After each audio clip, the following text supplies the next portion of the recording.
Ассалаумағалейкум қазақ елі. Мен Мейірхан Сапағұлы. Бүгінгі эфирімді мәжіліс депутаты Еділ Жаңбыршиннің осыдан бір ай көлемінде болып қалған аудио үндеуі жарияланған болатын. Ол YouTube каналдан да, Телеграмнан да, WhatsApp'тан да бәрінен де тарап жүргеніне бір ай шамасы болды. Сол үндеуі ол кәдімгі жан айқайы десе де болады. Мына қазіргі билікке наразылығын ашық айтады. Ол біздің стратегиялық маңызы бар барлық кешендерді, уран кеніштерін, одан кейін Ресейдің мигранттарын, басқа да көптеген сатқындық, елге сатқындық деп саналатын көптеген болып жатқан істерді айтады. Және де Қытайды визасыз кіргізуді де, басқа да саяси тұтқындар жайлы айтады. Соның бәрін осы билікті кінәлап, сол билікті кетіру керектігі жөнінде айтылады. Бұған енді маған жіберген адамдар жіберетті, артынан бірден айтады, бұл фейк екен дейді, жалған дейді. Мен бұлай өзімше сараптап көрдім, оны кім фейк деп таратып жүрген білмеймін, сендіріп жүрген, бірақ бұл жалған фейк екеніне мен көзім жетпейді. Ол шынымен сол жан айқайға көбірек ұқсайды. Және де ең басты ол фейк емес екенін, егер ол фейк болатын болса, жалған болатын болса, Еділ Жаңбыршин оны өзі баяғыда жоққа шығарып айтар еді. Мен ондай айтқан жоқпын, бұл фейк деп. Ондай болмағандықтан бұл шынымен оның жан айқайы рас екені де айтылады. Осыған енді біріншіден соны тыңлайық, 11 минуттық сондай үндеу, содан кейін оған баға беруге тырысайық шамамыз келгенше. Құрметті ағайын, қазіргі кезде халықтың көптеген наразылығын билікке, Тоқаевтың билігіне байланысты біз естіп көріп отырмыз интернеттік желілерден. Оған нақтылы себептер бар. Соның ең бастысының біреуі мынау Ресейдің бодандығына біздің қайтадан айналып бара жатқандығымызда тұр. Қазіргі таңда активтердің, энергетикалық нысандардың көпшілігі ресейлік компаниялардың қолында. Оның сыртында мына былтыр ғана 23 жылы дүние жүзіндегі ең үлкен уран шығаратын қазба орталығы Қазақстанда ресейлік компанияның атына өтті. Қазіргі таңда мінекей 3 бірдей үлкен тесті, әрқайсысы 1 миллиард теңгеден тұратын ресейлік компанияның салуына рұқсат берілді. 5 конкурсы, 5 тендері.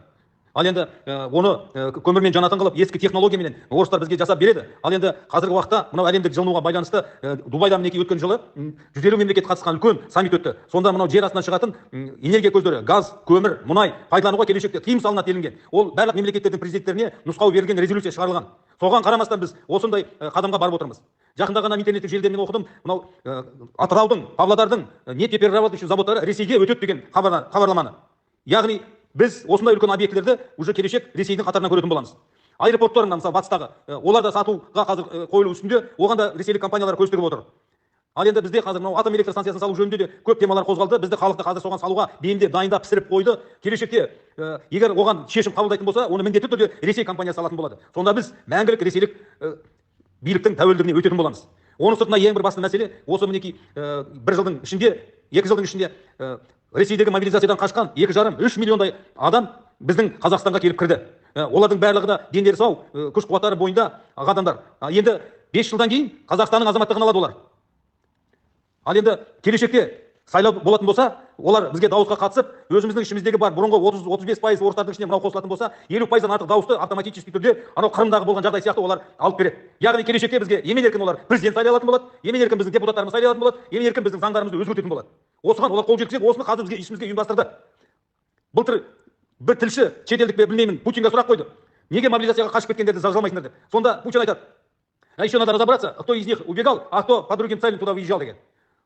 Европаның бір үлкен ақпарат орталығы хабарлады өткенде. Ресей мобилизацияны пайдаланып, Европаға көптеген өзінің агенттарын кіргізіп алды деп. Қазіргі таңда қарасақ, мінекей, біздің ішімізде де небір блогерлар шықты, небір орыстың тілшілері шықты, көріпкелері пайда болды қазір. Өткенде анау Смайыловты ауыстыратын кезде Бектановты орнына отырғызды, сол сәтте ана Смайыловты ол сондай бір қатты инициатива тудырған жоқ, ақ көк деген әңгімелерді айтып біздің миымызға құйып, ана Бектановтың келуіне қуанышылықпен қарап, яғни ол Бектанов деген азамат жас жігіт әзірге бұлардың айтқанын орындайтын болады. Ал оларға табан тіреп мына елдің халықтың мүлкін басқа біреуге өткізетін адамдардың қажеттілігі жоқ. Ал енді қазіргі таңда қарасаңыздар, міне самый ключевой посттарға орыстың кадрлары келіп отырып жатыр. Міне Годунованы КТЖ-ның бастығы қойды. Яғни КТЖ саласында шешілетін сұрақтардың Ресейге қатысты мәселелер болатын болса, ол міндетті түрде соларға бейімделіп, солардың ыңғайына қарай шешілетін болады. Ал осы жақында ғана естідік, мінекей, Қанат Шарлапаев деген азаматы Ресейдің гражданствосындағы азамат, Қазақстанның азаматтығын алған 22 жылы.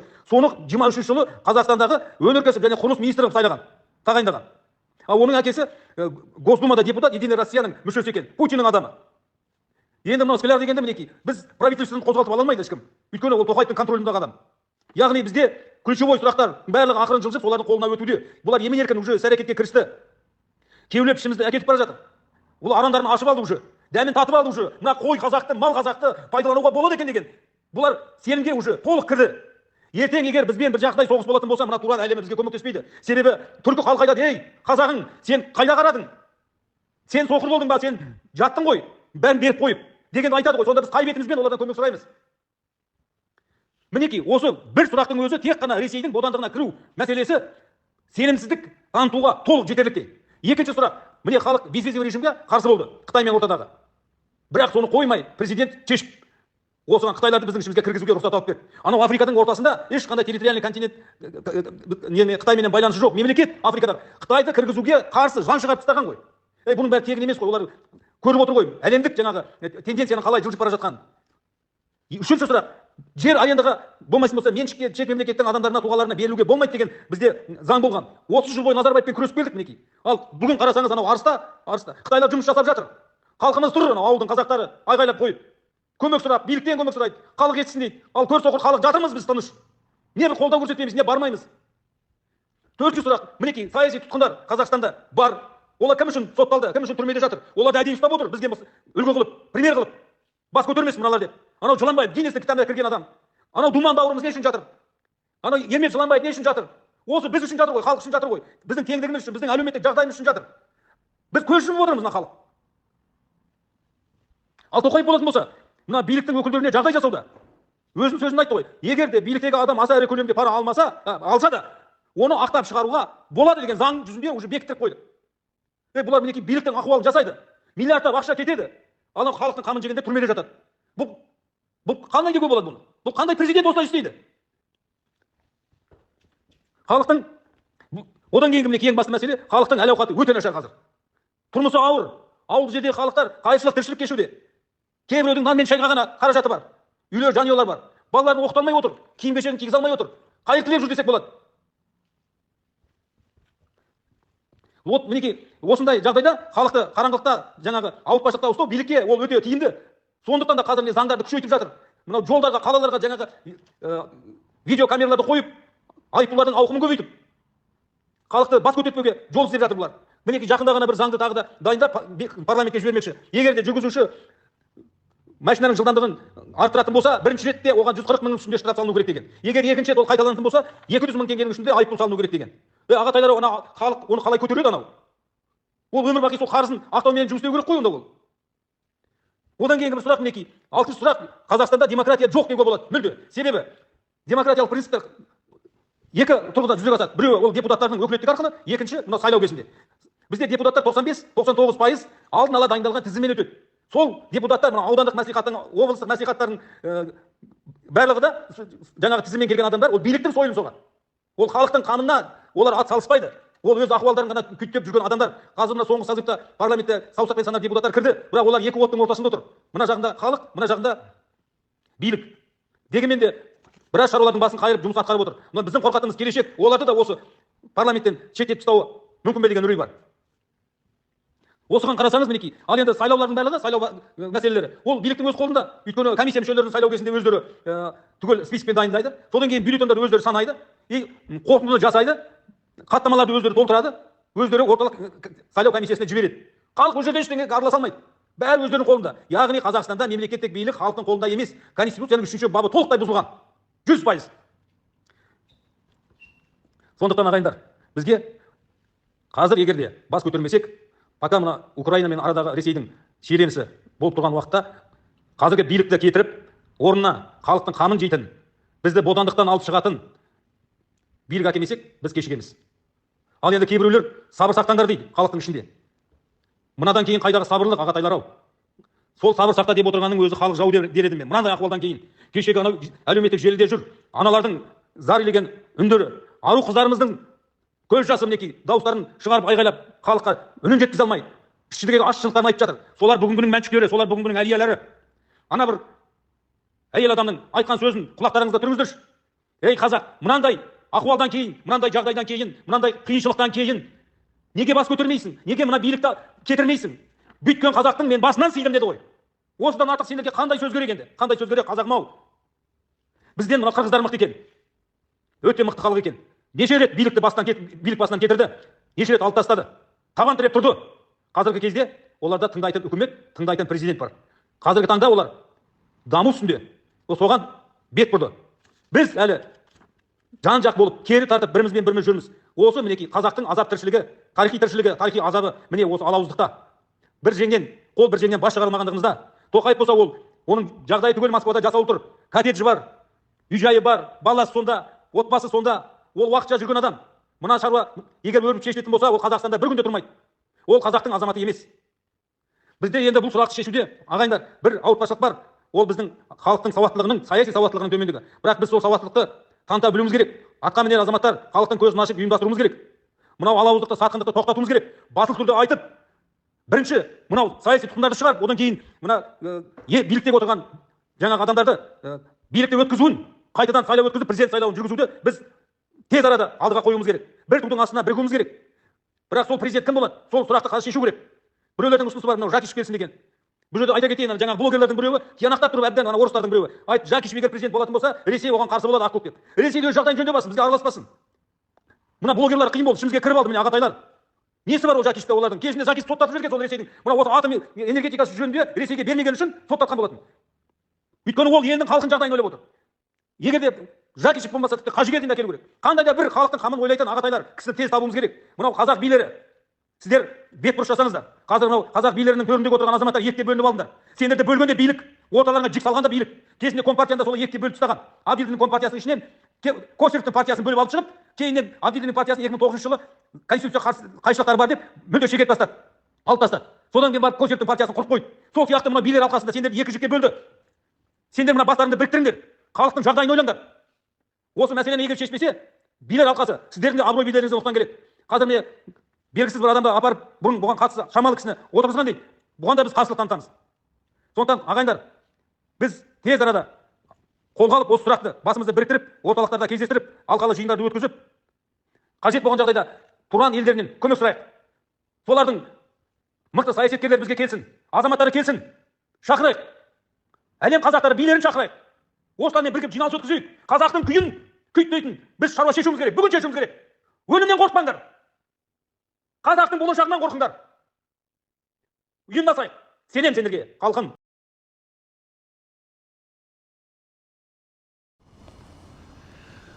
Ассалаумағалейкум. Қазақ елі. Мына алдыңғы неден көріп отырсыздар. Мына Еділ Жаңбыршиннің халқына жасаған үндеуі, парламент мәжілісінің депутаты, жан айғайы десе де болады. Оны маған 5-6 белсенділер болсын, басқалар да жіберді. WhatsApp-тан да, Telegram-нан да, YouTube-тан да сілтемесін. Мынаған не дейсіз, бұл шынымен ба, не істеуге болады, қандай дайындық болу керек дегендей, бұған қандай реакция болу керек деген. Бірақ соны жібереді да, соның барлығы да айтады, бұл фейк екен деп, жалған екен деп. Енді оны жіберіп алады да, оны жалған деп неге айтатын, оны жалған деп, фейк деп кім таратып жүргенін білмеймін. Сол тарағаннан кейін бірден соны фейк екен деп таратқан күштер бар екені анық. Ол билік тарапынан болды ма, басқа да мүдделі топтардың сондай таратуы ма, о жағын білмеймін. Бірақ шынымен өзіміз сараптап көрсек, ол ешқандай фейк екеніне ұқсамайды. Оның негізгі себебі ол шынымен де жалған үндеу, жасанды үндеу болса, ол мына бір айдың ішінде Еділ Жаңбыршин оны теріске шығарар еді. Мен бұлай айтқан жоқпын, бұл жасанды, бұл жалған, бұл фейк деп теріске шығарар еді. Бірақ ол осы бір айдың ішінде ондай теріске шығармағаннан кейін, ол шынымен өзінің жан айқайы деп айтуға толық болады. Әрине оған содан шығу жолын ол өзі де білмейді. Ол ана ұсыныстар көптеген айтылып жатады. Әлеуметтік желілерде әсіресе көп таратып, Мұхтар Жәкішев болсын, немесе ана Лондонда жүрген Әкежан Қажыгелдин болсын, немесе басқаларды, қазіргі премьер-министр Олжас Бектенов басқаларында ұсынып жатады. Сол болса дегендей. Бұл әрине, бұл әлеуметтік желіде ол да көрсетеді. Мына билікте соны анық сезінетін, мына қазіргі Тоқаевтың билігі тұрақсыз екенін, оған сенім жоқ екенін, бүкіл мына халық та ары берден кейін мына қоғамдық ұйымдар арасында да, мына чиновниктердің өз ішінде де, ортанқол чиновниктер, солардың барлығы ешқайсы да оған сенім арта алмайды. Оған сенімсіздік танытады. Және де ол олай-бұлай жағдай бола қалса, оның бұйрығын орындаудан бас тартуға дайын екенін білдіріп те жатыр. Көптеген ана күштік құрылымдар өкілдерінің өздері де. Олар ана қаңтардағыдай оның ана құлақтан тепкен өтіріктеріне сене алмайды. Және ондай қылмысты бұйрықтар орындалуы екіталай екенін айтылып та жатыр. Ана бір жасалған номер екінші қайтара өтпейтіні ол бесенеден белгілі. Сондықтан осындай ұсыныстар айтылады. Ең басты қателік, мысалға, кімнің де Еділ Жаңбыршиннің ана билікке ана Қажыгелдинді немесе Мұхтар Жәкішевті келтірсе де, басқасын одан ештеме өзгермейді. Бұл тек қана қазіргі жүйені сақтап қалудың амалы. Солай ойлайды, диктатура орнатамыз ба, ол биліктегілердің арманы сол. Бір диктатор тағайындаймыз ба, әлде халықты тағы алдамсырататын, алдап тағы билікті ұзартамыз ба деп, ары берден кейін ана Иманғали Тасмағамбетовті де ұсынып жатады. Сол келуі мүмкін, оны Путин қолдайды деп. Оның барлығы да сол билікті, қазіргі жүйені сақтап қалудың амалы ғана. Оның ешқайсы Қазақстанның болашағын жарқын жасамайды. Ол тек қана ана қазіргі тығырыққа тірелген, осындай көтінен кері кеткен жүйені уақытын тек сәл ұзарту ғана болады. Оның арты одан да жаман жағдайға алып келу әбден мүмкін.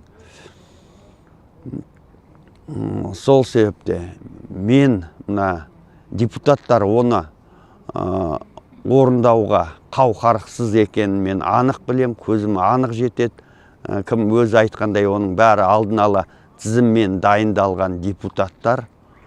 Олардың ішінде Еділ Жаңбыршин сияқты осылай ашық айтатын бірде біреу шықпайды.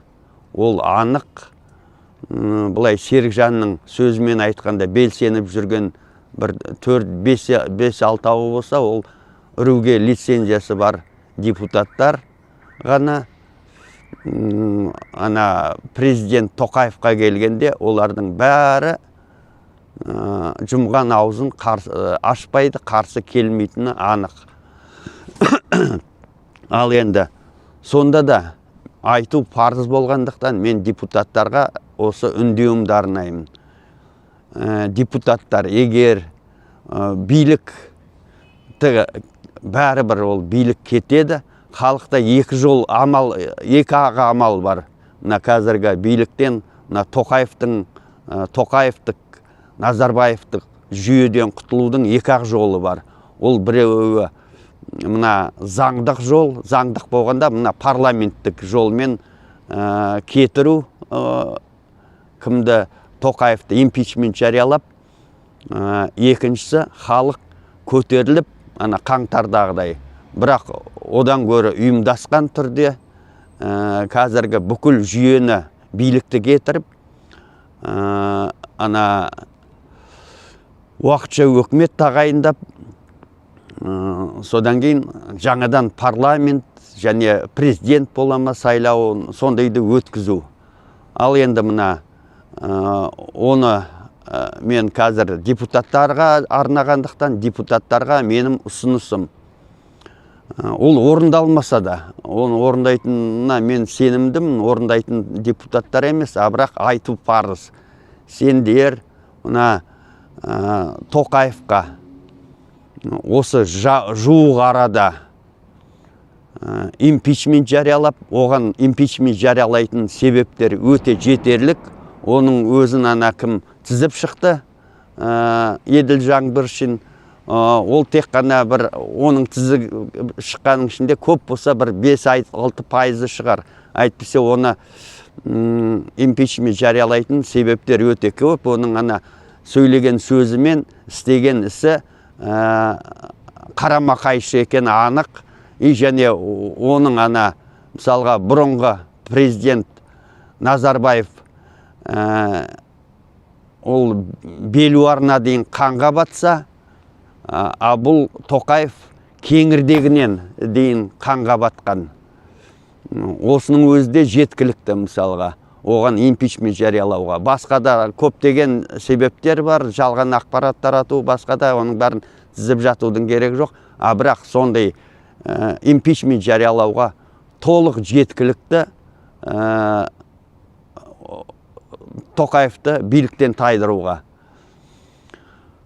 Одан кейін не істеу керек мысалға?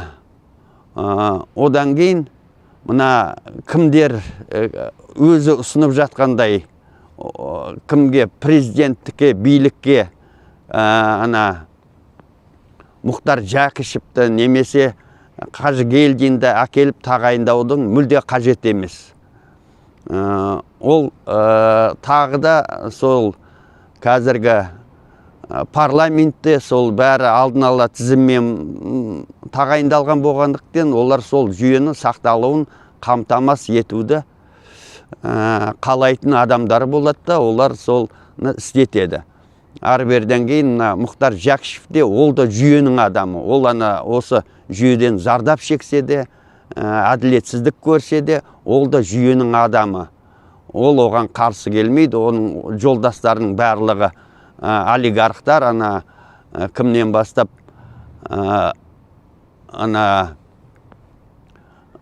Нұрлан Смағұлов, одан кейін Арманжан Байтасов, Лаврентьев, барлығы оның бұрынғы достары, қазіргі де олардан қол үзген жоқ. Ол да бәрібір сол жүйенің адамы.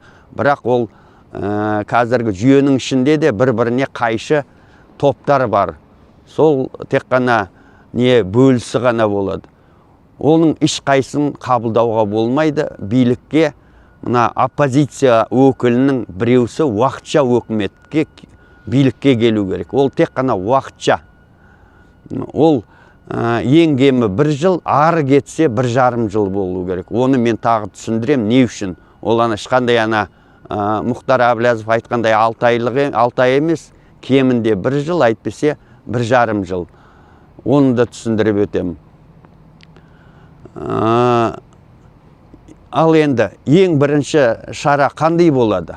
Ол қазіргі пайдаланылып жүрген 95 жылғы Назарбаевтың конституциясының күшін жою керекті, мүлдем. 1993 жылғы 28 қаңтарда қабылданған жоғарғы кеңестің Қазақ Республикасының 93 жылғы конституцияны қалпына келтіру. Ол нағыз демократиялық конституция деп толық сеніммен айтуға болады. Онда депутаттар көп, сенат деген атымен жоқ. 177 депутат өзін-өзі ұсынады, 177 депутат партиялық тізіммен сайланады. Ал одан кейін сол депутаттар өздері шешеді.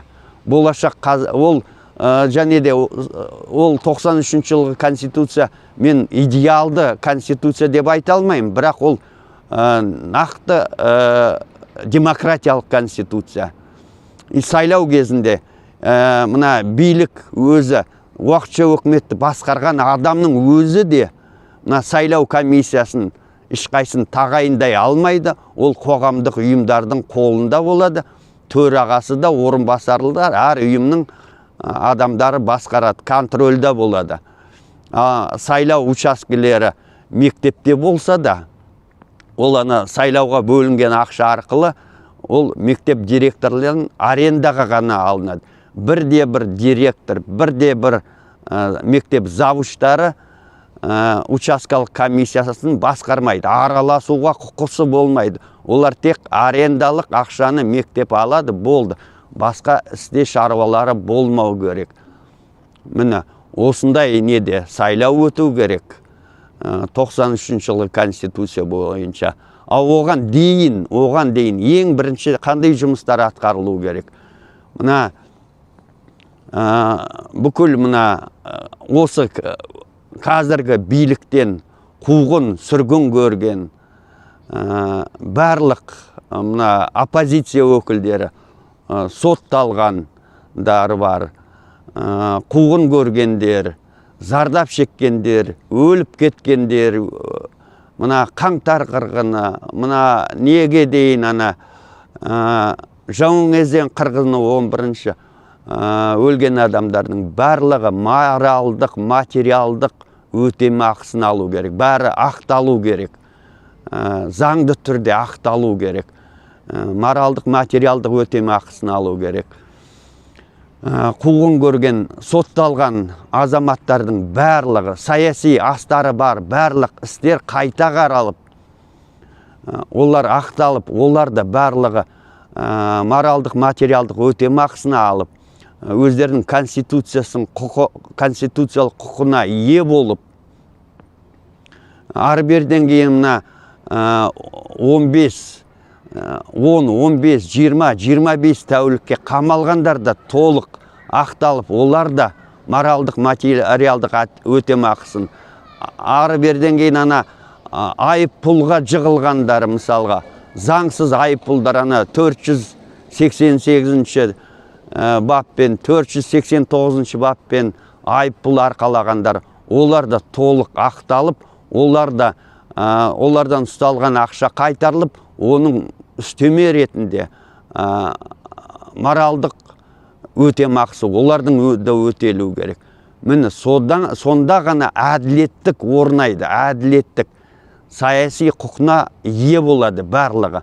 Содан кейін қазіргі партиялар, билік партиялары түгелдей тарқатылады, олар ешқандай сайлау құқынан айырылады, люстрацияға ілігеді, чиновниктердің бәрі, саяси биліктің барлығы түгелдей люстрацияға ілігеді. Мына қылмыстық нелері бар, істері, қылмыстары бар, бәрі қылмыстық жауапқа тартылады.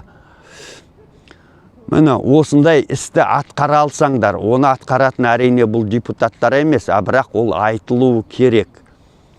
Сонда жаңағы барлығы ақталғаннан кейін, саяси қуғын көргендер, олар конституциялық құқыққа толық ие болғаннан кейін, ол алғашқы 4-5 ай, ары кетсе 6 айға дейін созылуы мүмкін. Содан кейін барып, алдын ала бастала береді, саяси партиялар, қоғамдық ұйымдар құрыла береді. И олардың ол да уақыт алады. 4-5-6 айға дейін сол алғашқы ол саяси ақталуымен қатар саяси партиялар мен саяси ұйымдар құрылып, одан кейін өздерінің партиялың, қоғамдық ұйымдарының құрылтайы өту керек. Құрылтайы өткеннен кейін өздерінің программалар қабылданады, ұсыныстар әртүрлі болады ғой. Сол құрылтай бекіту керек. Мысалы, кейбір біздің саяси белсенділер, мысалға лидерлер, осындай менің программам бар дейді. Ол бекітілмеген, құрылтай бекітілмеген программа. Ондай программаны кез келген сауатты, саяси сауатты бар адам барлы өзі жазалады. Бірақ ол құрылтай қабылдай ма, қабылдамай ма, ол басқа сұрақ. Міне сондай құрылтай өтіп, сол программалар бекітілгеннен кейін, барлық жаңағы саяси партиялар мен қоғамдық ұйымдар парламент сайлауына дайындыққа кірісіп кетеді. Міне сол кезде партия ішіндегі праймериз болады. Міне партия тізімімен кіретіндердің арасында талас болады. Бір орынға бірнеше адам таласуы мүмкін. Сол кезде партияның өзінің ішкі жиналыстарында белгілі іріктеу арқылы белгіленеді, белгілі адамдар.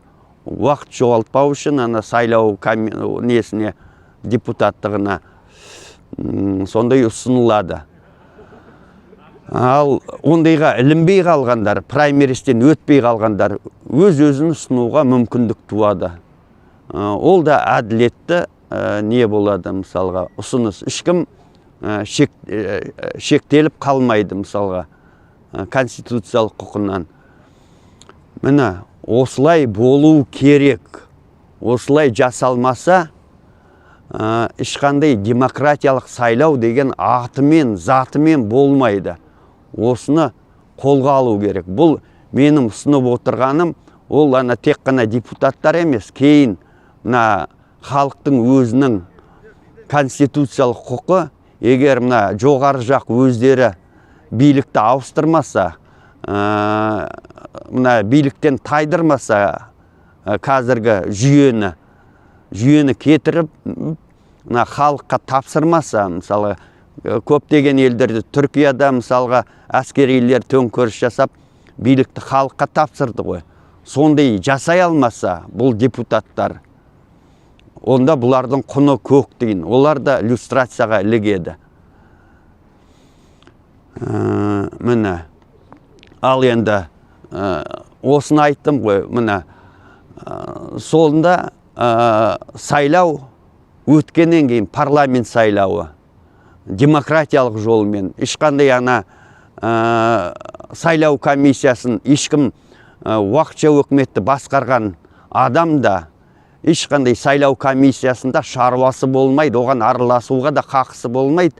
Сонда нағыз депутаттар, ол қай партия сол кезде жаңадан құрылған, бәрі қайтадан жаңа құрылады. Бәрі құқыққа ие болады ғой. Сол кезде қай-қайсы болса да құруға құқылы, ең көп жинаған партия премьер-министрлікке өзін құқына ие болады. Сондан кейін ғана, сол егерде 50% көпшілік дауыс жинай алмаса әр партия, Онда 2 немесе 3 партия бірігіп барып өкіметті жасақтайды. Премьер-министрді, министрліктерді солай. Мысалға, енді мен де ойлаймын, мысалға, бір партия көпшілік дауыс жинайды деу, оған сену қиын. Сол себепте әрине сондай коалиция құрылады деп ойлаймын. Сол себепте алдын ала том пішуге, бәлен президент болады, бәлен премьер-министр болады деу, ол жай қай-қайдағы бір балгерлердің айтатын сандырағы сияқты болады. Мысалы, оны ешкім біле алмайды. Ары берден кейін Америкадағы президент сайлауында Трамп бола ма, Камала Харрис бола ма, оны ешкім алдын ала білген жоқ.